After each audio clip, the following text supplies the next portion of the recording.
स्वागत है आपका आज के सत्र में। जैसा कि आपको स्क्रीन पर दिख रहा है कि देवी काली से संबंधित ट्वीट पर यूक्रेन की उप विदेश मंत्री को माफ़ी मांगनी पड़ी है, खेद प्रकट करना पड़ा है। उसी को लेकर आज के सत्र में चर्चा करेंगे कि आखिर क्यों माफ़ी मांगनी पड़ी जो यूक्रेन की उप विदेश मंत्री हैं उन्हें।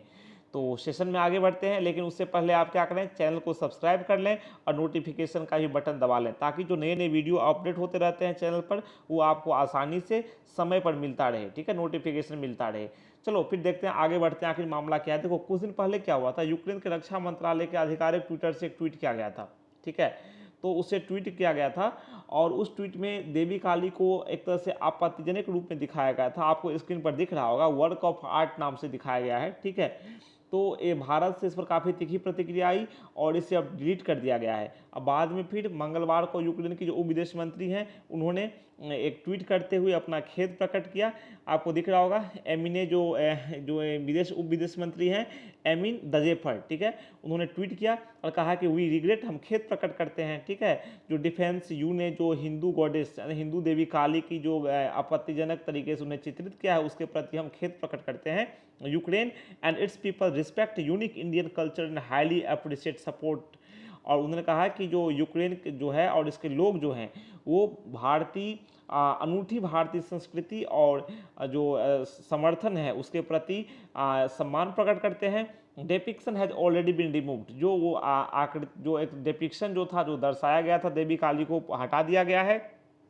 और Ukraine is determined to further increase cooperation in spirit of mutual respect and friendship. और यूक्रेन जो है वो एक तरह से आपसी आदर और दोस्ती के भावना के साथ आपसी सहयोग को बढ़ाने के प्रति प्रतिबद्ध है, समर्पित है। ठीक है, तो ये वहाँ के उप विदेश मंत्री का ट्वीट आया, उन्होंने खेद प्रकट किया। ठीक है, तो मामले को आप इस प्रकार समझिए, उन्होंने डिफेंस मिनिस्ट्री ने गलत तरीके से आकृति दिखाई थी, उसके बाद फिर वहाँ की उप विदेश मंत्री ने खेद प्रकट किया है।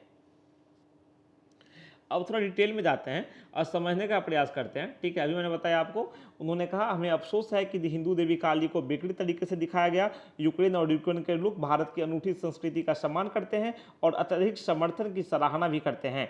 ठीक है, जो देवी काली को गलत तरीके से दर्शाया गया है वो पहले ही हटा लिया गया है और हम यूक्रेन जो है आपसी सम्मान और मित्रता की भावना से सहयोग को आगे बढ़ाने के प्रति क्या है, संकल्पित है।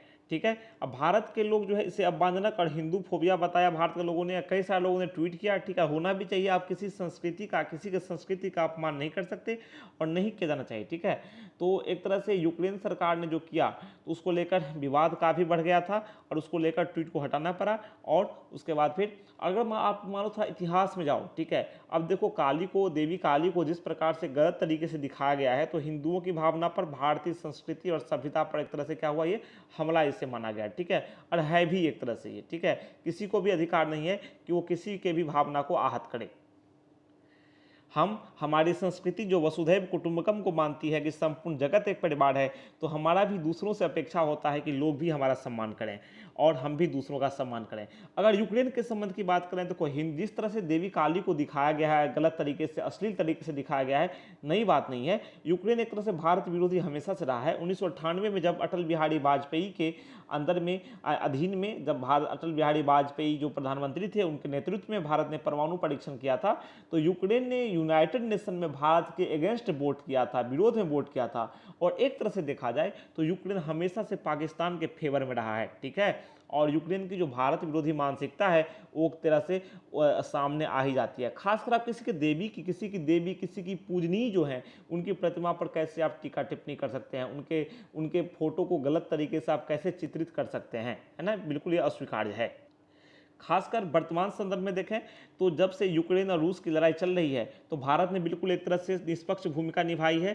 भारत ने न रूस का साथ दिया है, न यूक्रेन का, और भारत ने हमेशा शांति की बात की है। ठीक है, और यूक्रेन की मांग थी कि भारत को रूस के खिलाफ जो है भारत का सपोर्ट उसे मिल जाए, लेकिन भारत ने निष्पक्षता दिखाई तो यूक्रेन को ये बात नागवार गुजरी और इस तरह की हरकतें जो हैं बिल्कुल अस्वीकार्य नहीं है। ठीक है, और जो खासकर आप देखो कि यूनाइटेड नेशन में हमेशा भारत के खिलाफ इसका रुख रहता है। ठीक है, 1998 के परमाणु परीक्षण के खिलाफ यूएनएससी प्रतिबंध के लिए मतदान में भाग लिया था इसने।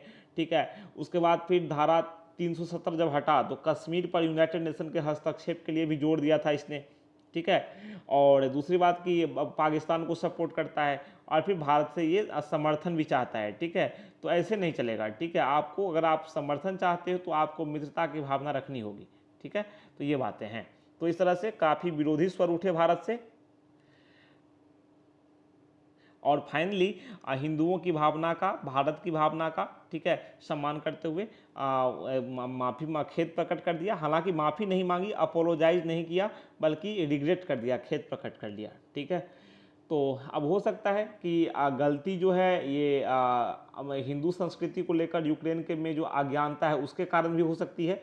यूक्रेन ने ट्वीट को डिलीट कर दिया और माफ़ी मांग ली, ठीक है। तो इतना सफिशिएंट है। अब वो समझे कि अब देखो काली देवी जो है वो शक्ति के लिए, विनाश के लिए, निर्माण और सृजन सभी के लिए के चक्र से जुड़ी एक हिंदू देवी हैं, ठीक है।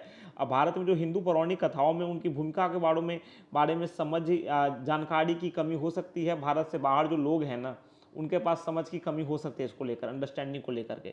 तो हो सकता है इसके कारण भी ऐसा देखने को हो सकता है, ठीक है। लेकिन जो अतीत में यूक्रेन का रुख भारत के प्रति विरोधी रहा है, ठीक है। खासकर जो भारत, ऑस्ट्रेलिया समेत कुछ देशों में भी हिंदू जो एक तरह से मंदिर हैं उन पर हमले भी हुए हैं। और दूसरी बात कि जो वहाँ पे हिंदू जो है, हिंदू धर्म जो है काफ़ी सहिष्णु धर्म है, ठीक है। वसुधैव कुटुंबकम की बात करता है। और जो संस्कृति हमारी है, ये संस्कृति क्या है, सर्वधर्म समभाव की बात करती है, सभी धर्मों के बीच समानता की बात करती है। तो एक तरह से सभी देशों की संस्कृति का सम्मान होना चाहिए। जैसे भारत दूसरों की संस्कृति का सम्मान करता है, तो भारत की भी संस्कृति का सम्मान किया जाना चाहिए, यही अपेक्षित होता है। तो आज के सत्र में बस इतना ही।